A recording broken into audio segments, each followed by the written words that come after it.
یه تعدیق خوب چی ویژگی باید داشته باشه؟ دیگه باید به نظر من زرد و طلایی باشه. من به نظر شخصی خودم تعدیق باید چرب و چیلی باشه.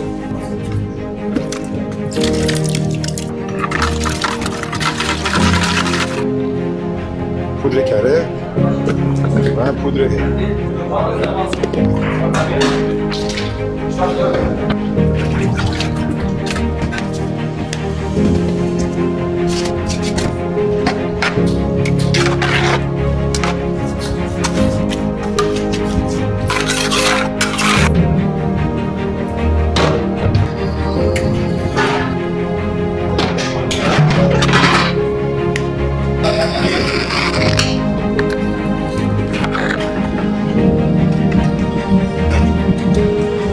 طبق نظر دوستان این تعدیق خیلی تعدیق خوب و عالی شده.